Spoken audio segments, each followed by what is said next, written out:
Halo semua, selamat datang kembali di channel YouTube saya, Charles Lee. Pada kesempatan kali ini saya akan membahas dua saham ya, ada Jekon atau Jaya Konstruksi Manggala Pratama Tbk, kemudian ada Siko atau Sigma Energi, seperti itu.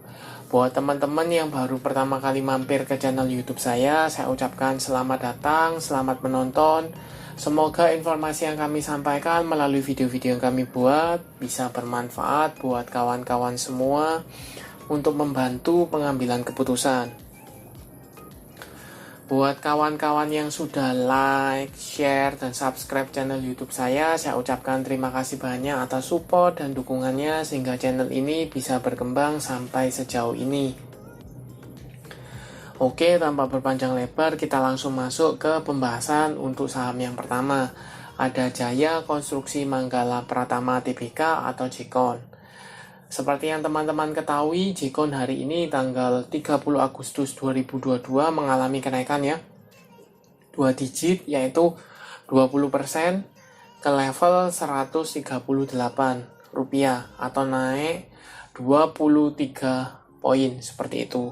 Kalau teman-teman lihat candlenya cukup solid ya, body candle cukup lebar, tetapi sayangnya ditutup di bawah level resistennya ya, walaupun tadinya dia sempat menyentuh level resist yang terbentuk ya di 140-an, bahkan tertingginya di 144, tetapi ditutup di 138 seperti itu. Apakah kenaikan ini disertai oleh akumulasi? Apakah teman-teman bisa entry sekarang buat manfaatkan untuk fast trade? Seperti itu. Simak video ini sampai selesai. Kalau teman-teman lihat posisi EMA 50 dan EMA 200-nya, ini menunjukkan dia masih cenderungnya downtrend.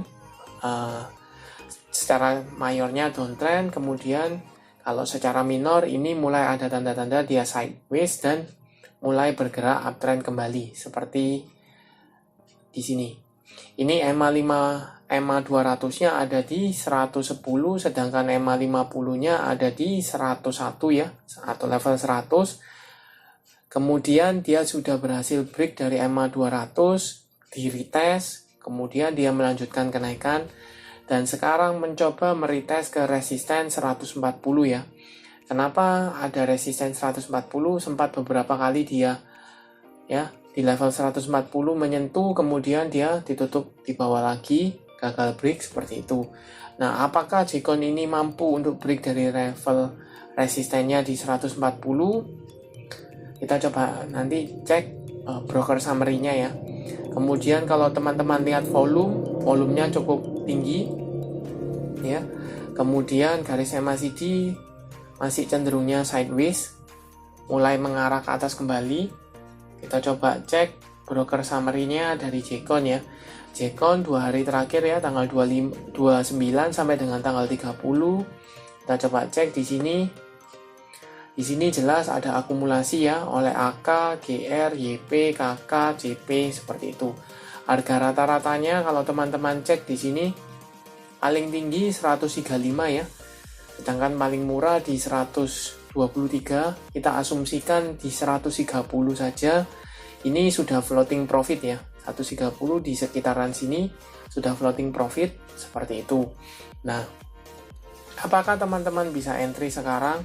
Buat teman-teman yang sudah punya posisi let's say di under 130 bisa hold. Kenapa? Karena harga teman-teman jauh lebih murah daripada Big Five-nya ya, rata-rata seperti itu. Jadi teman-teman sudah floating profit. Kalau seandainya dia turun atau gagal break dari level resisten 140-an, teman-teman bisa taking profit, tunggu kembali di area 110 sampai dengan level 104 seperti itu. Nah, buat teman-teman yang belum punya bagaimana? Buat teman-teman yang belum punya bisa tunggu wait and see ya. Pastikan apabila dia mampu breakout dari level 140 ya, masih ada akumulasi, teman-teman bisa entry untuk target di sekitar 160-an di sana. Tetapi kalau seandainya teman-teman misalnya entry kemudian dia fast breakout ya, gagal breakout turun kembali di under 140, teman-teman bisa cut loss di sekitar 136, 133, area 136, 133 itu mungkin masih bisa ya cut loss, tunggu kembali di area 110 ya, itu masih mungkin seperti itu. Ingat, ini cukup volatil ya, cukup tinggi. Kalau seandainya dia digoreng, volatilitasnya cukup tinggi. Kemudian ada sentimen juga, atau ada kemungkinan J-Count ini bergerak. Selain karena ada akumulasi, ada juga kompetisi ya, kompetisi Mirai. Jadi kemungkinan scalpernya di sini ya memanfaatkan momentum, jadi ambil cuan. Ada yang masih hold seperti itu. Jadi bisa pertimbangkan untuk buy on breakout ketika dia breakout, atau tunggu kembali di area level 110 ya, 110, 115 masih mungkin, masih oke. Itu untuk J-Count. Kita lanjut ke saham kedua, ada SIKO, Sigma Energy Kompresindo Tbk ya. SIKO ini juga cukup menarik, tetapi sayangnya ditutup di bawah resistennya ya. Kalau seandainya dia mampu breakout dari resisten, jauh lebih bagus. Resistennya di area 170-an, posisinya ditutup hari ini di level 170 atau naik 14,86%, hampir 15% ya, seperti itu. Kalau dilihat dari posisi EMA 50-nya ada di sekitar 148, dia mencoba, sudah break, kemudian di retest, sekarang confirm dia di atas EMA 50-nya ya, seperti itu. Kemudian garis MACD mulai mengarah ke atas, volume cukup oke, cukup tinggi hari ini. Apakah kenaikan hari ini disertai oleh akumulasi? Kita coba cek broker summary-nya ya. SIKO untuk hari ini ya, tanggal 30-nya saja, kita coba cek. Untuk kenaikan hari ini disertai oleh akumulasi ya, oleh YP, MK, LG, YJ, DR, dan CP.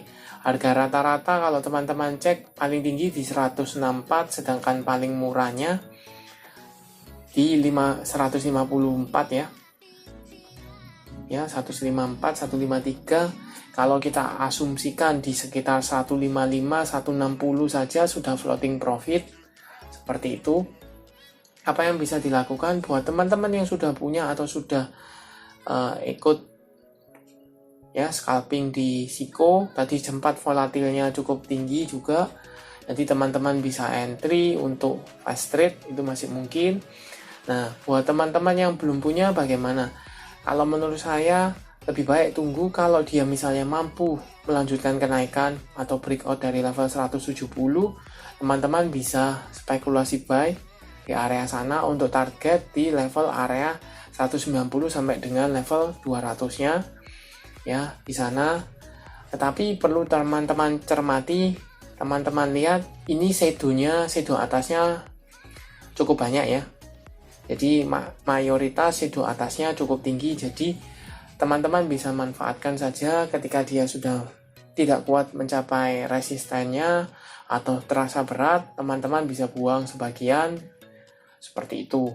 Tunggu kembali, kalau memang mengalami penurunan, teman-teman bisa buang semuanya seperti itu. Itu untuk SIKO ya. Potensi kemana? Potensi masih ada kelanjutannya ya. Potensi dia mengalami kenaikan lanjutan masih ada karena ada akumulasi. Kalau saya coba cek ketika dia mengalami penurunan ya, tanggal 24 sampai dengan tanggal 30 ini,